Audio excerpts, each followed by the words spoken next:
Hey everyone, I'm Angie Miller with Strong Mind, Strong Body. And in my upcoming episode titled You're Right, Now What? It's part 2 in a series. The first episode was called What You Lose When You Win an Argument.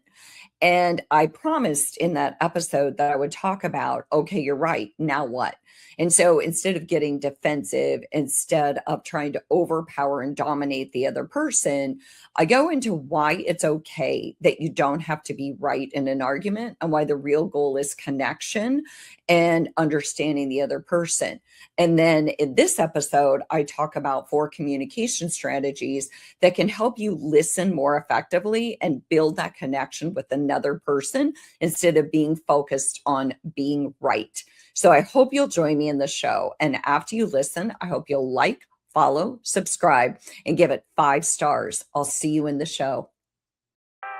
Welcome to Strong Mind, Strong Body, recipient of a Gold Markham Award for Excellence in Podcasting Content.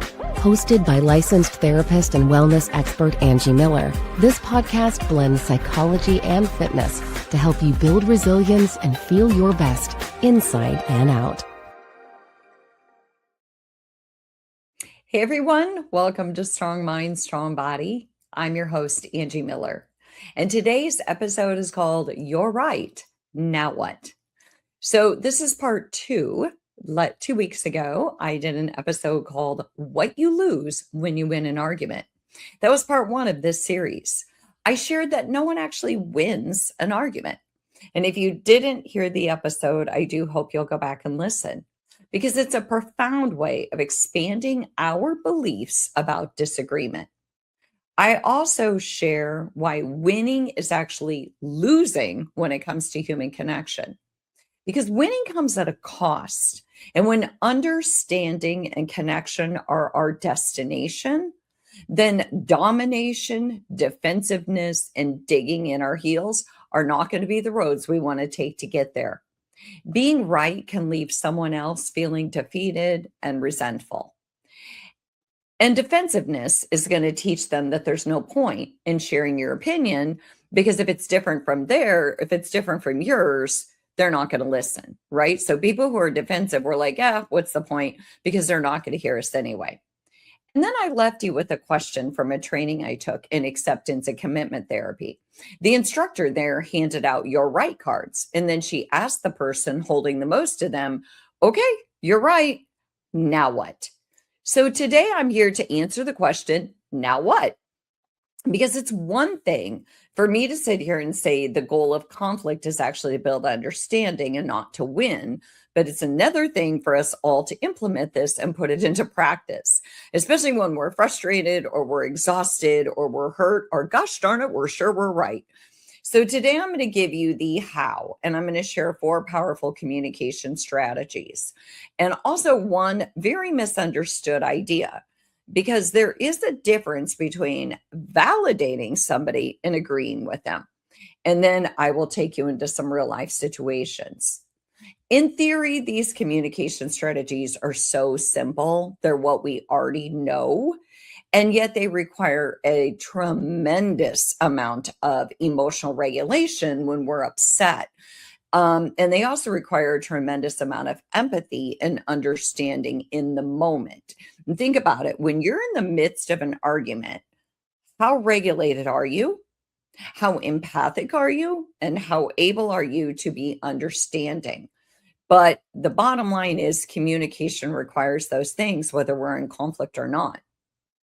So my first communication strategy that I want to share is that we hear the other person's perspective without getting defensive. That's a big ask, isn't it? But here's the thing. Defensiveness is a reflex. Curiosity is a practice. So think about that. Defensiveness is a reflex. Curiosity is a practice. But curiosity is where relationships thrive and grow.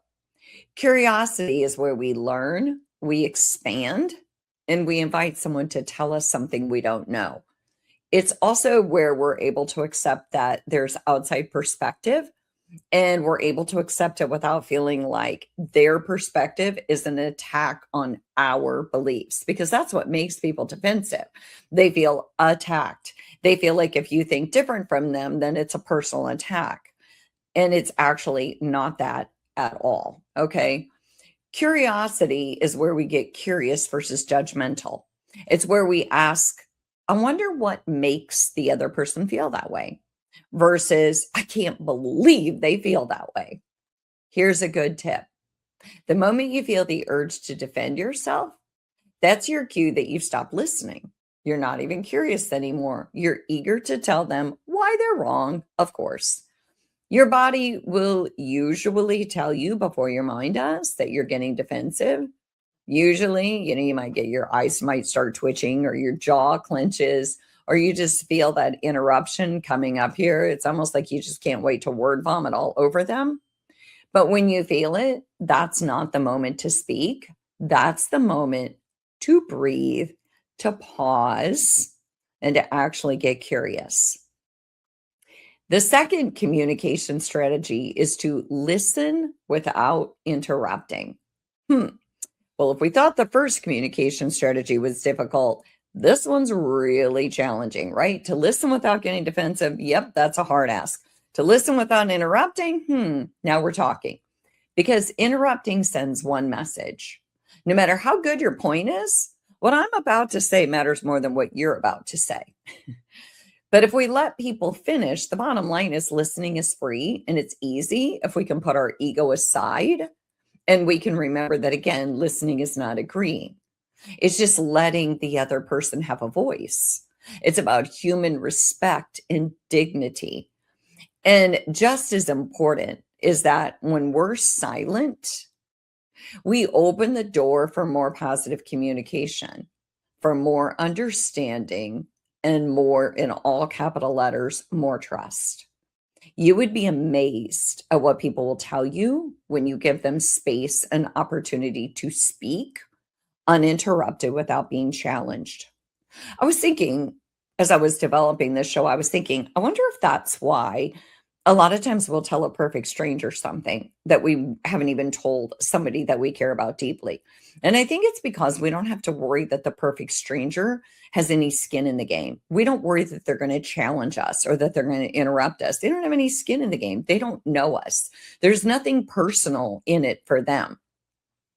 But the thing is, when the floor is theirs to speak, when you give someone the floor, they have clarity of thought and they take away the worry that they're going to be interrupted or judged or condemned. The thing is, when I have somebody in my life who interrupts me, and I do, and I have, I can't get my thoughts out. It's like I have, bozo brain. I can't get any clarity of thought because I know that at any second they're going to interrupt me. So I start talking like an auctioneer because I want to go super fast before they interrupt me. And that's a terrible way of trying to communicate what you want to say. So listening without interrupting. My third communication strategy is to listen to the other person to understand, not to poke holes. So some people will listen like an attorney preparing for cross-examination. They're scanning for flaws. They're listening for gaps so that they can poke holes. They're listening with a judgmental, critical ear. So the goal is that we understand the person better. That's why we're listening, not because we want to poke holes. So when people are scanning for flaws or they're like that attorney ready to tell you what's wrong, they're not listening to understand. So who do you want listening to you? Do you want a judgmental person who's waiting to pounce and tell you what's wrong, the error of your ways?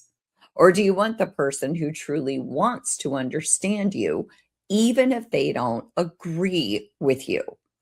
The first person isn't listening, they're hunting. It's like they're hunting you. They're just waiting for that gap that they can come in and pounce on you. Listening to understand means that you're letting yourself be genuinely curious about how this person that you presumably care about, arrived to where they arrived, like why they feel the way they feel. That's powerful. So we're going to listen to understand, not because we want to poke holes. And the fourth communication strategy is that we have something to learn, not to prove. So that doesn't mean that you stop believing what you believe. It just means that you leave room for the possibility, okay, mic drop here, the possibility that your perspective isn't the whole picture. The possibility that your perspective is like one tree in the landscape, but there's so many other trees and so many other perspectives, and who's right and who's wrong, whose truth is the truth and whose truth isn't the truth. So it means, again, that you just leave possibility that your perspective isn't the entire picture, and that you hear someone else's perspective, again, without getting defensive, that you listen again without interrupting, and that you listen to understand, not to poke holes. And finally, that you listen to learn, not because you have something to prove. That's the whole framework. But I want to go a little bit deeper on a couple of things. I want to go deeper on hear their perspective without getting defensive, because I think it's easy to say, but genuinely hard to do. And there's a reason for that, right? Remember in my last episode, I said that the minute you get defensive, your brain changes jobs. Instead of trying to understand the other person, it's trying to protect you, right? So here's the other part of that. Safety isn't just an idea that I have in my mind. It's a state that my body is going to detect, right? So my brain is going to change jobs because my brain knows that it is here to protect me, right? So it's going to go into that place where we're not sure we feel safe, because our nervous system is constantly scanning the people around us. It's constantly scanning for danger. And it's asking one question: am I safe or am I not safe? Is this person safe or are they not safe? And so a harsh tone, an eye roll, an interruption, a crossed arms, a state of just like body posture, our body will register that as threat, right? So whereas a soft tone or genuinely listening, the body registers those as safety cues. So when you make someone feel safe in a conversation, you're not just being polite. You're literally changing what their nervous system and therefore their mind is capable of in that moment. And this is why it's so important to be emotionally regulated when you're arguing. Not because calm people are better people, but because a regulated person can be curious. And a dysregulated person is going to be defensive. It's just the way it's going to go. When your nervous system is heightened, you're going to be defensive. You're going to go in for the throat, right? But when you are regulated and you're calm, you're going to be more curious. And here's the thing: when you're talking with somebody, a person, when they feel safe with you, can stay regulated. But when a person feels hunted by you, they're not going to stay regulated. And guess what? Two dysregulated people are never going to solve an argument, ever, ever, ever throughout history. Try to find me two dysregulated people who are going to go in for the attack and hunt each other. And you're going to be able to come out and say, oh, they solved that beautifully. I don't think it's going to happen. So anyone can react, but not everyone is able to regulate. So one of the healthiest things that you can do in the middle of a hard conversation isn't finding the right words. It's just slowing down your nervous system, just pausing and breathing. Drop your shoulders, unclench your jaw, and remind yourself, I'm not under attack. No one's chasing me. I'm in a conversation, right? A benign conversation. But, and here's my second kind of caveat here, and I know there's a but in your mind, I'm guessing, because as I was planning this podcast, I started telling clients and people who take my classes about the topic. I wanted to get their reaction when I said that my topic was about the cost of winning an argument. And almost universally, everyone said, but what if I'm right? I love that response. Of course, that's everyone's thought. But what if I'm right? And I'm human. That's my thought too. So my response is always the same, though. So I'm going to ask a question. I'm going to answer your question with a question. Does listening mean you're wrong? So when you ask me, but what if I'm right? I'm going to ask you, well, does listening mean you're wrong? So think about it. Does listening to another human being, allowing them to have a voice without interrupting or judging, does that mean you're wrong? Absolutely not. And this might be the most misunderstood idea in communication. Listening is a simple, free way of validating someone, validating that they are entitled to think differently, to feel differently, and to express themselves differently. Validation is not agreement. It simply means I understand. I understand where you're coming from, why you feel the way you do, how you came to that conclusion. It does not mean you're right. It doesn't even mean I agree with you. It just means I understand that we're on different sides. We have different beliefs and we each have our own perspective. Here's the thing. I can understand why someone feels hurt by something I said, even if I didn't intentionally hurt them, right? I can understand why you might be angry with me without agreeing that your anger justifies your behavior, right? Like if you punch me and you say, well, I was angry, I can understand why you might have been angry, but not that you punched me. I can understand that you have fear about a situation without accepting without accepting everything you're doing as a result of that fear, right? Like people can say, well, I had to drink beforehand because I was scared and I have social anxiety. Well, I can accept that you have social anxiety without accepting that you think you need to drink to make it better. So understanding isn't surrender, it's curiosity. And here's the beautiful part. You can disagree with someone and still be kind and respectful. You can hold your position with one hand and the relationship with the other hand. It's not weakness, it's humility. And humility isn't thinking less of yourself, it's spending less energy defending yourself. So I have a couple examples. Let's take this into real life where it really counts.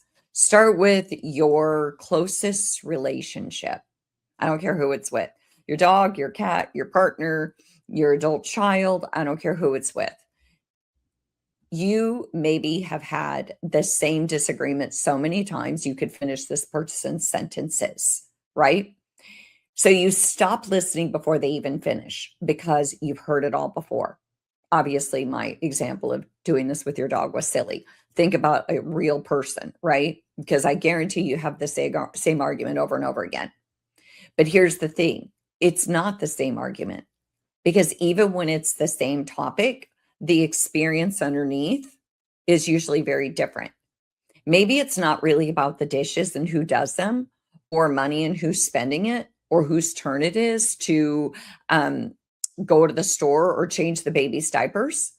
Maybe it's that someone's feeling overwhelmed, somebody's feeling alone in the relationship, or someone's feeling underappreciated. People argue on the surface, but it's what's underneath that ability to connect with them and really figure out what's going on that matters.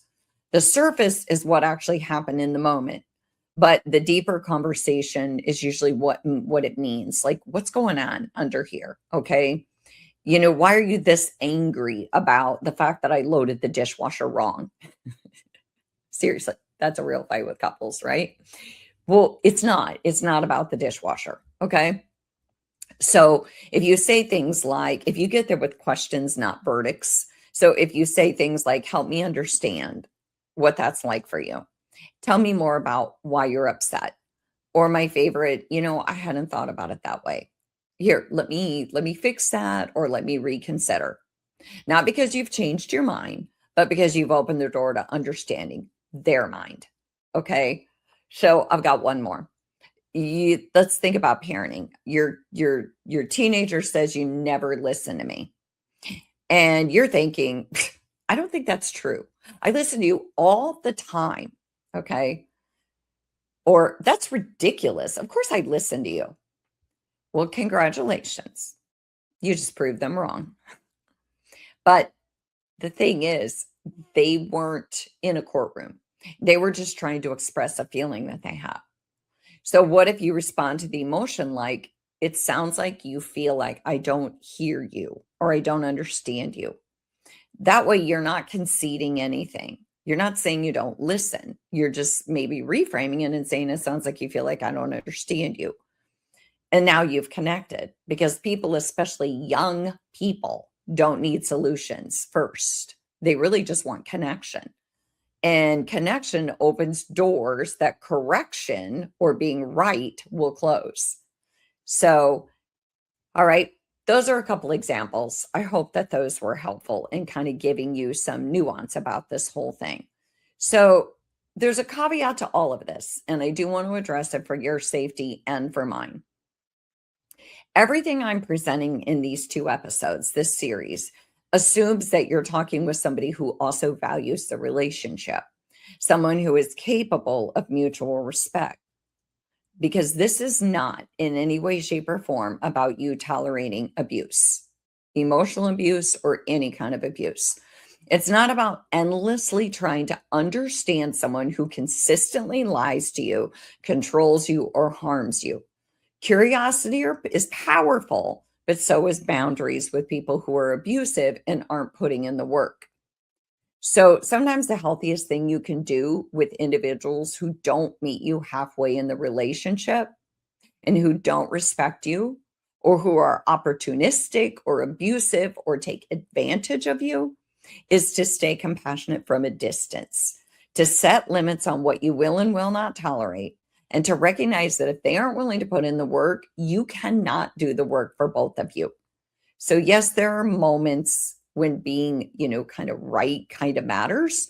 And that's when it comes to psychological or emotional safety, physical safety, addiction, protecting your kids, protecting your adult parents, and, hard truths that have to be spoken. But even then, and please keep this in mind, even then you have a choice. You can communicate truth in a way that invites someone in or in a way that pushes them away. Truth and kindness are not polar opposites. So there's a line. It's often attributed to Maya Angelou. It says that people may forget what you said, but they never forget how you make them feel. And whoever said it first, it's true of every argument you'll ever have. Years from now, people will always remember whether you made them feel respected or small, whether you made them feel valued or unworthy, and whether you made them feel seen or invisible. And remember, there is a cost to winning an argument. The important thing is to build understanding during conflict, because understanding builds connection. We all want to feel seen and heard. We don't want to feel crushed or humiliated. So thank you for spending this time with me in this 2-part series. I hope that you will take care of your mind, be kind to your body, and never underestimate the strength that it takes to stay curious when every vessel of your body wants to be right. So I'm Angie Miller, and I'll see you in the next episode. Thanks for spending time with Strong Mind, Strong Body. Angie will be back with more tools to help you feel strong and centered. Like, share, and subscribe.